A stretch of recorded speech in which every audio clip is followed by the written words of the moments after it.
Hello students, this is आशिष चौधरी र स्वागत छ तपाईँलाई आजको भिडियोमा। आज हामी पत्ता लगाउनेछौँ एरिया अफ रोम्बस। तो भिडियोलाई स्किप नगरिकन अन्तिमसम्म हेर्नुहोला। तो अब क्वेसनलाई सुरु गरौँ।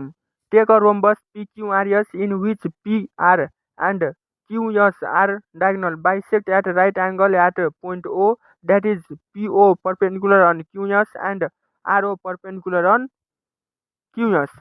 हामीले एउटा रोम्बस लिएका छौँ जसको नाम PQRS राखेका छौँ र रोम्बसको सबै साइड इक्वल हुन्छ र यसको डायगोनल PR र QS ले राइट एंगलमा बाइसेक्ट गर्छ, एकअर्कालाई क्रस गर्छ।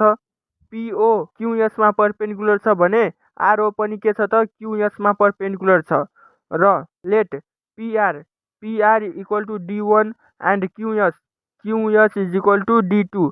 So PO equal to RO equal to D1/2। PO र RO के हुन्छ त पुरै PR डायगोनलको हाफ हुन्छ।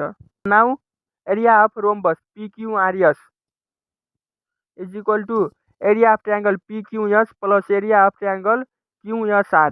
तो यहाँ हेर त, यो रोम्बसमा दुईवटा ट्रायंगल बनेको छ, जुन चाहिँ PQS हो भने अर्को ट्रायंगल चाहिँ QSR। र यो दुईवटा ट्रायंगलको एरिया मिलेर एउटा रोम्बसको एरिया पत्ता लाग्छ है। सो अब यहाँ हेर त, area of triangle PQS plus area of triangle QSR को formula 1/2 base into height. Base भनेको QS छ भने अर्को चाहिँ हाइट भनेको P हो, plus 1/2 area of triangle QSR भनेको base QS into height R हो। र हामीलाई यहाँ बेस भनेको D1 छ भने हाइट भनेको D2/2 छ, प्लस अर्को ट्रायंगलको बेस D2 छ भने यो चाहिँ 1/2 फर्मुलामै आउँछ र अर्को ट्रायंगलको बेस भनेको D2 छ भने हाइट चाहिँ D1/2।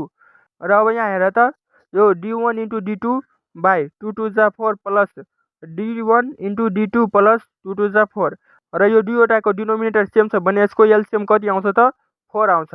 र यो एउटा D1 इन्टु D2 प्लस यो अर्को D1 इन्टु D2 भनेको 2 इन्टु D1 इन्टु D2। र अब यो हेर त, 2 टु जा 4 कट्यो भने 2 1 जा 2 ले कट्छ। सो यसको एन्सर चाहिँ 1/2 D1 इन्टु D2 आउँछ। Therefore area of rhombus is equal to 1/2 into D1 into D2। यो चाहिँ हाम्रो प्रुफ भयो आन्सर। सो भिडियोलाई लाइक, सेयर र च्यानललाई सब्सक्राइब गर्नुहोला। फेरि भेटौँला अर्को भिडियोमा। तबसम्मको लागि बाई बाई।